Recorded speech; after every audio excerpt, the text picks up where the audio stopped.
guys, how's it going? Let's talk about this this canister valve. I'm going to put a link up on what the actual description of this is. This is the main culprit of my issues with the check engine light coming on and not being able to pass inspection on my car. So my inspection sticker on my car was up in September, and I just passed it a couple of days ago. This is whoa, wait. No. My inspection sticker was up in August, and I just passed it a couple of days ago. So it's been like about a month since my inspection was up. I had to wait to get this part. Paid a mobile mechanic from Craigslist $40 to put it in, which is a pretty good deal. And I've watched a bunch of videos on this, and I gotta tell you, it looks so simple in that video, but the guy had so much issues taking this out. He had no issues taking this part out or this part out. It's like the snap-on that he took about 30 minutes trying to get this parts off.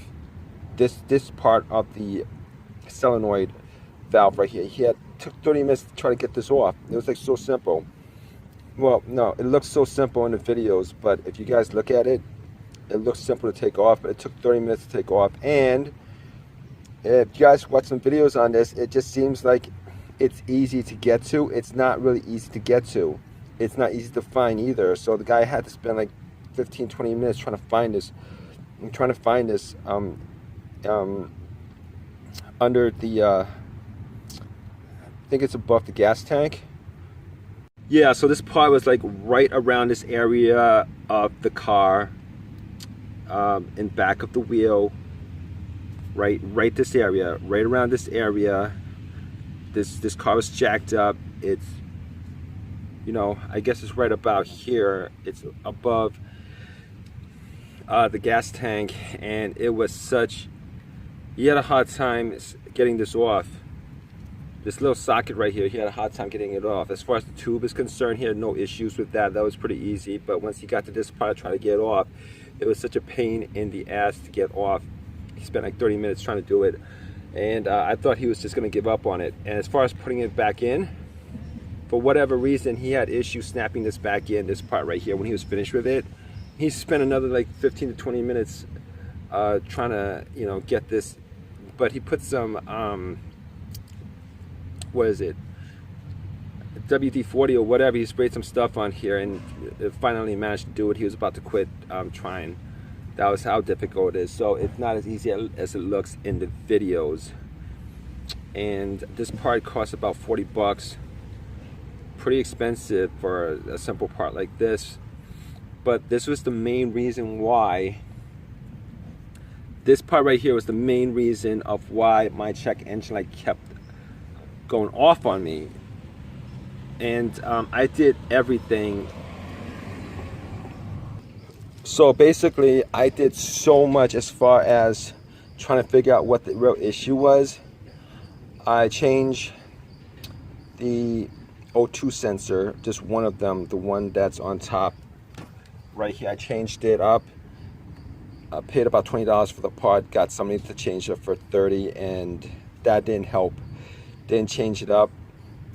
I want to tell you guys, if you guys are trying to pass emissions and you guys have that light on, that check engine light on, best thing to do is to change this part. There's going to be, I've spoken to a couple of mechanics, and this is the main reason why your sensor light is on. So skip the sensor, skip, you know, trying to erase the codes and do that driving cycle thing. If you guys watch my other video, oh man, I spent like $40 worth of gas for the whole entire tank, driving the whole entire day trying to get that cycle to clear, trying to get the 6 monitors to clear, so that I could drive it to an inspection place. I could never do it.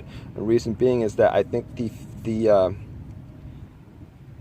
I believe the 5th monitor is probably the O2 sensor monitor, and every time I hit that, you know, the check engine light will come on, and I would never be able to get to that 6th monitor before that cleared up.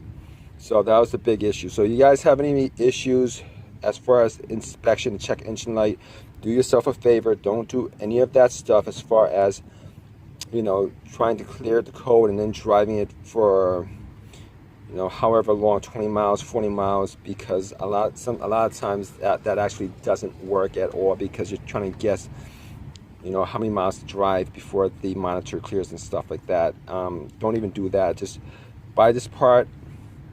All right, this is the main culprit of the emissions issues, and if it's not this part, and 90% of the time it is this part, all right, get this part, get somebody to put it in to replace it, and the other 10% is probably one of the sensors. It probably isn't. I had the sensor changed, and I kind of wasted my money doing that.